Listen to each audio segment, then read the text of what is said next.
Hi రాజు గారు. Hello అండి. Okay, ఎవరు ఈమెయిల్ చేశారో చూద్దాం రాజు గారు. ఓకేనండి. ఓకే, సునీత గారు ఈమెయిల్ చేశారు రాజు గారు. చాలా వెరైటీ రెసిపీ అడుగుతున్నారు. ఏంటండి ఇది? రేగి పళ్ళతో, అది కూడా పులుసు అంట. ఓకే, రేగి పళ్ళ పులుసు. చాలా డిఫరెంట్ గా అడిగారు. రేగి పళ్ళతో పులుసు చేసుకోవచ్చా? డిఫరెంట్ గా వస్తుంది. అంటే మామూలుగా ఇప్పుడు రేగొడియాలు రేగి పళ్ళతో కొంచెం పచ్చడి అది చేస్తూ ఉంటారు ఆ కదా. టైప్ లో చేస్తూ ఉంటారు, కానీ పులుసు అయితే నేను ఎప్పుడు వినలేదు రాజు గారు. అంతగా అంటే ఎక్కువ చేసుకోరండి ఎవరు కూడా. కానీ ఐటమ్ అయితే మనం చేసుకోవచ్చు. అంటే మంచి పండిన రేగు పళ్ళు చేసుకుంటే మనకు అవునా? గుజ్జు అలా ఉంటుంది కదా, సో దాంతో చేసుకోవచ్చు. ఓ, చాలా వెరైటీ రెసిపీ అడిగారు. ఓకే, మరి రేగిపళ్ళ పులుసు తయారీకి కావాల్సిన పదార్థాలు ఏంటో ఒకసారి చూద్దాం. రేగిపళ్ళ పులుసు తయారు చేయడానికి కావాల్సిన పదార్థాలు: రేగిపళ్ళు 1 కప్పు, వెల్లుల్లి రెబ్బలు 4, తరిగిన పచ్చిమిరపకాయలు 3, ఎండుమిరపకాయలు 2, జీలకర్ర 1/2 టీ స్పూన్, ఆవాలు 1 టీ స్పూన్, తరిగిన ఉల్లిపాయ 1, కరివేపాకు 2 రెమ్మలు, కొత్తిమీర కొద్దిగా, నువ్వుల పొడి 2 టేబుల్ స్పూన్లు, బెల్లం కొద్దిగా, మెంతులు కొద్దిగా, నూనె 2 టేబుల్ స్పూన్లు, ఉప్పు తగినంత, ధనియాల పొడి 1/2 టీ స్పూన్. రేగుపళ్ళ పులుసు తయారీకి కావాల్సిన పదార్థాలన్నీ చూసారు కదా రాజుగారు, ప్రాసెస్ చూపిస్తారా ఎలాగో? తప్పకుండా అండి. సో చాలా వెరైటీ రెసిపీ చూపిస్తున్నారు ఈ రోజు. సో ముందుగా మనం పోపు పెట్టుకోవాలండి.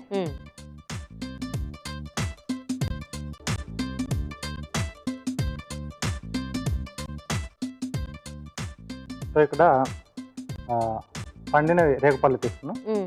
సో గింజ వేరు చేసేసి స్కిన్ తో పాటుగా గుజ్జు కూడా ఉంటుంది కదా, సో మిక్సీ పట్టేసి ఇలా పేస్ట్ చేసుకున్నాను. ఓ, మనం ఆ పళ్ళు అలా వాడట్లేదా, గుజ్జులో వాడుకుంటున్నాం. అంటే కొంచెం ఈ టేస్ట్ కొంచెం డిఫరెంట్ గా వస్తుంది. అలాగే కొంచెం దూరగా ఉన్నాయి తీసుకొని మనం ముక్కలుగా కట్ చేసి కూడా అలా కూడా చేసుకోవచ్చు. కాస్త మరగబెట్టేస్తే దాన్ని కూడా కొంచెం డిఫరెంట్, అంటే పండింది కొంచెం ఆ పులుపు కొంచెం ఎక్కువ ఉంటుంది. సో గింజలు తీసేసి జస్ట్ ఆ పైన ముక్కలా వేసి చేసుకోవచ్చు. అవునండి. కాకపోతే మనకి రేగుపళ్ళకు కూడా పండిన వాడికి ఒక టేస్ట్ ఉంటుంది, కొంచెం పచ్చి వాటికి ఒక టేస్ట్ ఉంటుంది, దూరగా అయినవి ఒక రకంగా ఉంటాయి. సో దూర వాటిని మనం ముక్కలుగా కట్ చేసుకుంటే అలా కూడా దాంతో కూడా చేసుకోవచ్చు. ఓ, సో ఈ లెక్కన మనం పెద్ద రేగిపళ్ళను కూడా చక్కగా ముక్కలు కట్ చేసి ఇలా పులుసు కూర చేసేసుకోవచ్చు అనమాట. చేసేసుకోవచ్చు. సో ముందుగా ఎండుమిరపకాయలు, తర్వాత ఆవాలు, మెంతులు, తర్వాత జీలకర్ర, ఓకే, కొద్దిగా ఆవాలు, అలాగే వెల్లుల్లి రెబ్బలు. ఓకే, సో కొంచెం మెంతులు ఆ ఫ్లేవర్ కూడా ఉంటే బాగుంటుందా? జనరల్గా మనకు పులుసుల్లో కొంచెం మెంతి కూడా అది వేసుకుంటే టేస్ట్ బాగుంటుంది కదా. ఉల్లిపాయ ముక్కలు. అబ్బా, పోపే మంచి స్మెల్ వస్తుంది రాజుగారు. వెల్లుల్లి కొంచెం చిదిమేసి అలా వేసుకునేటప్పటికి. సో పచ్చిమిరపకాయలు. ఓకే, సో కారానికి మనం పచ్చిమిరపకాయలు వాడుతున్నామండి. కార పొడి లేదా? లేదు. ఓ, కొద్దిగా కరివేపాకు.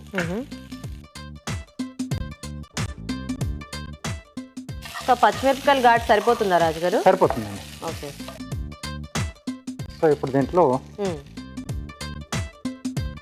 కొద్దిగా పసుపు. ఓకే, మనం ముందుగా సిద్ధం చేసి పెట్టుకున్న రేగిపళ్ళ పేస్ట్. ఆ రేగిపళ్ళ స్మెల్లే మనకి ఒక డిఫరెంట్ దీంట్లో ఉంటుంది కదా. పులుసు అంతా కూడా మనకి అదే స్మెల్ వస్తూ ఉంటుందేమో. జనరల్గా మనకి పులుసు అంటేనే కొంచెం ముక్కలు ఎక్కువ ఉండి అలా చేసుకుంటూ ఉంటాము, కానీ ఇక్కడ మాత్రం ఫ్లేవర్తో ఎంజాయ్ చేయాలి పులుసుని. ముక్కలు కావాలంటే మనం చెప్పుకున్నట్టుగా అలా ముక్కలు వేసుకొని చేసుకోవచ్చు. సో దీంట్లో వాటర్ వేసేసి, ఓకే, స్మెల్ వచ్చేస్తుంది అప్పుడు. రేగిపండు మామూలుగా అంటే పండు అలా మనం కొంచెం తుంపినా కూడా మనకు ఆ స్మెల్ అనేది బాగా స్ప్రెడ్ అవుతుంది. అండ్ ఇక్కడ ఇంత పేస్ట్ వేసేటప్పటికి ఇంకా బాగుంది. ఓకే, సో ఇది కాస్త మనకు మరగాలి. ఓకే, సో అయితే మేము చిట్కా చూసేస్తాం ఈ లోపు. ఓకే అండి, ఇప్పుడు మీకోసం ఒక మంచి చిట్కా. రోజుకి 2 సార్లైనా కళ్ళని చల్లటి నీళ్లతో కడుక్కున్నట్లయితే ఐ ఇన్ఫెక్షన్స్ దరిచేరకుండా ఉంటాయి, అలాగే కళ్ళు తాజాగా గ్లోయిగా ఉంటాయి. చిట్కా చూసారు కదండి. ఓకేనా రాజు గారు? ఓకే అండి. సో ఇప్పుడు దీంట్లో రుచికి సరిపడా ఉప్పు, అలాగే నువ్వుల పొడి అండి. కొంచెం మనకి కొద్దిగా చిక్కదనం కావాలి కాబట్టి కొద్దిగా నువ్వుల పొడి యాడ్ చేసుకోవాలా? అవునండి, ఈ ఫ్లేవర్ కూడా బాగుంటుంది, అంటే ఆ రేగిపళ్ళ కాంబినేషన్. కొద్దిగా బెల్లం, ఓకే, అలాగే కొద్దిగా ధనియాల పొడి. ఓకే,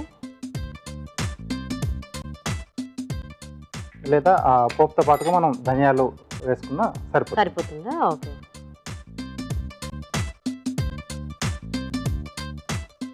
సరిపోతుందా రాజుగారు అలాగా? ఓకే అండి. సో మనకు చిక్కదనం కొంచెం ఎక్కువ కావాలనుకుంటే నువ్వుల పొడి కొంచెం ఎక్కువ వేసుకున్నా బాగానే ఉంటుందేమో కదా? అవును. అంటే మరీ ఎక్కువ కాకుండా. ఓకే, రెడీ అయిపోయింది.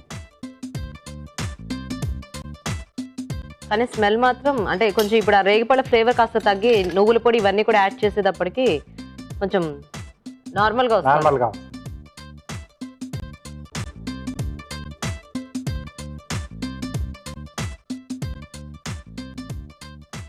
రేగిపళ్ళు కూడా మరీ పుల్లటివి కాకుండా కొంచెం మీడియంగా ఉన్నవైతే బెటర్ ఏమో కదా? లేదా పుల్లటివి అయితే ఇంకా చింతపండు గుజ్జు యాడ్ చేసుకోకుండా మనకి సరిపోతుంది. కొంచెం పులుపుగా ఉంటే మనకి ఆ పులుపు అనేది కూడా యాడ్ అవుతుంది. అవును. చివరిగా కొద్దిగా కొత్తిమీర. ఓకే.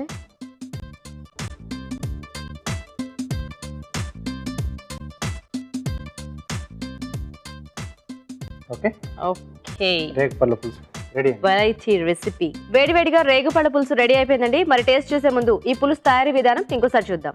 రేగిపళ్ళ పులుసు తయారు చేసే విధానం: ఒక పాన్ లో నూనె వేసి ఎండుమిరపకాయలు, మెంతులు, జీలకర్ర, ఆవాలు, వెల్లుల్లి రెబ్బలు వేసి వేగాక ఉల్లిపాయ ముక్కలు, తరిగిన పచ్చిమిరపకాయలు, కరివేపాకు వేసి వేయించాలి. దీనిలో పసుపు, రేగుపళ్ళ గుజ్జు వేసి వేగాక తగినన్ని నీళ్లు పోసి మరగనివ్వాలి. తర్వాత ఉప్పు, నువ్వుల పొడి, బెల్లం, ధనియాల పొడి వేసి మరికాస్త మరగనివ్వాలి. ఆపై కొత్తిమీరతో గార్నిష్ చేసి సర్వ్ చేసుకుంటే రేగిపళ్ళ పులుసు రెడీ.